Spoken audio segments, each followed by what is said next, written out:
চীনের চাপে মাথা নত করতে বাধ্য হয়েছে ভারত। গোলাবারুদের যুদ্ধ না হলেও ভারত চীনের স্নায়ুযুদ্ধ যুগ যুগান্তরের। বছরের পর বছর সীমান্তে উত্তেজনা, রক্তপাত আর সন্দেহের মধ্যেই নতুন সম্ভাবনার আলো দেখা যাচ্ছে ভারত চীন সম্পর্কে। ভারত ও চীন ধীরে ধীরে সম্পর্ক পুনঃস্থাপনের পথে হাঁটছে বলে মনে করছেন বিশ্লেষকরা। গত মাসের শেষ দিকে ভারতের জাতীয় নিরাপত্তা উপদেষ্টা অজিত দোভাল এবং প্রতিরক্ষা মন্ত্রী রাজনাথ সিং চীন সফর করেন। এই সফরটি ছিল গত 5 বছরে কোনো জ্যেষ্ঠ ভারতীয় কর্মকর্তার প্রথম চীন সফর। সাংহাই সহযোগিতা সংস্থার একটি বৈঠকের অংশ হিসেবে এই সফরটি করেন তিনি। বিশ্বজুড়ে চলমান ভূরাজনৈতিক টানাপোড়েন ও অর্থনৈতিক বাস্তবতা ভারত ও চীনকে আবারও এক টেবিলে বসতে বাধ্য করেছে। 2020 সালের গালওয়ান সংঘর্ষে প্রাণ হারান অন্তত 20 ভারতীয় ও 4 চীনা সেনা। বান্ডেল থাকলে প্রতি সেনমানিতে টাকা বাঁচবে। বিকাশ সেনমানি বান্ডেল কিনে জিতুন প্রতি লেনদেনে। এটি ছিল 1975 সালের পর দুই দেশের মধ্যে প্রথম প্রাণঘাতী সংঘর্ষ। সেই জখম যেন এখনো তাজা। গত বছরের শেষ দিকে লাদাখে সেনা সরানো নিয়ে চুক্তি, চলতি বছর দিল্লি বেইজিং বিমান চলাচল পুনরায় চালু হওয়া, তীর্থযাত্রীদের তিব্বতের কৈলাস পর্বতে ভ্রমণের অনুমতির ঘটনাগুলো ইঙ্গিত দেয় যে চীন ভারত সম্পর্কের বরফ গলতে শুরু করেছে। তবে সম্পর্ক উন্নয়নের পথে বাধাও কম নয়। অরুণাচল প্রদেশকে দক্ষিণ তিব্বতের অংশ হিসেবে দাবি করে আসছে চীন। অন্যদিকে দিল্লি এটিকে ভারতের অবিচ্ছেদ্য অংশ হিসেবে ঘোষণা দিয়ে রেখেছে। ফলে সীমান্ত সমস্যা সমাধানে কোনো স্থায়ী গ্যারান্টি এখনো নেই।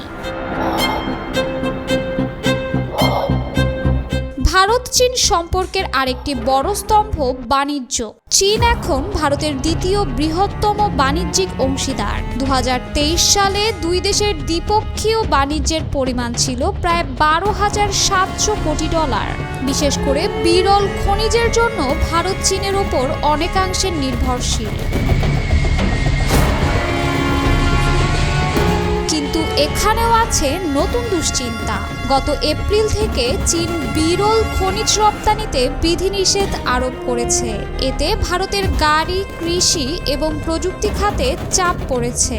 একাধিক ভারতীয় শিল্প প্রতিষ্ঠান বলছে, শিগগির এ বিধিনিষেধ শিথিল না হলে উৎপাদনে বড় ধরনের প্রভাব পড়বে। অন্যদিকে ওয়াশিংটনের সঙ্গে দিল্লির সম্পর্কেও দেখা দিয়েছে টানাপোড়েন। পাকিস্তানের সঙ্গে সাম্প্রতিক সীমান্ত উত্তেজনার সময়ে যুক্তরাষ্ট্রের প্রেসিডেন্ট ডোনাল্ড ট্রাম্প দাবি করেন যুদ্ধবিরতির জন্য তিনিই মধ্যস্থতা করেছেন। অথচ দিল্লি জোর দিয়ে বলেছে তারা কোনো তৃতীয় পক্ষের সাহায্য ছাড়াই সরাসরি ইসলামাবাদের সঙ্গে যোগাযোগ করেছে। এই অনিশ্চয়তা ও কৌশলগত বাস্তবতার মধ্যে নয়াদিল্লি এখন চীনের সঙ্গে সম্পর্ক উন্নয়নের সুযোগ খুঁজছে। চীনও এক্ষেত্রে কৌশলে আগ্রহী, কারণ তাইওয়ান ও যুক্তরাষ্ট্রের সঙ্গে উত্তেজনার প্রেক্ষাপটে হিমালয় সীমান্তে আরেকটি ফ্রন্ট খুলুক এটি বেইজিং চায় না। বিশেষজ্ঞদের মতে এখন ভারত ও চীন উভয়ই জানে যে সীমান্ত সমস্যার তাৎক্ষণিক সমাধান সম্ভব নয়, কিন্তু তারা এমন একটি কার্যকর সম্পর্ক গড়তে চায় যা পারস্পরিক স্বার্থে টিকে থাকবে বিশ্ব রাজনীতির দ্রুত পরিবর্তিত মানচিত্রে নিজেদের অবস্থানকে টেকসই রাখতে।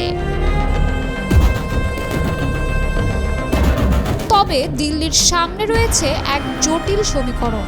একদিকে যুক্তরাষ্ট্র ও কোয়াডের সামরিক অংশীদারত্ব, অন্যদিকে চীনের সঙ্গে নীরব ঐক্যমতের কৌশল। এই দ্বন্দ্বের মধ্যে ভারত কিভাবে ভারসাম্য রক্ষা করবে তা এখন শুধু নয়াদিল্লির জন্যই নয়, গোটা অঞ্চলের জন্য এক বড় প্রশ্ন।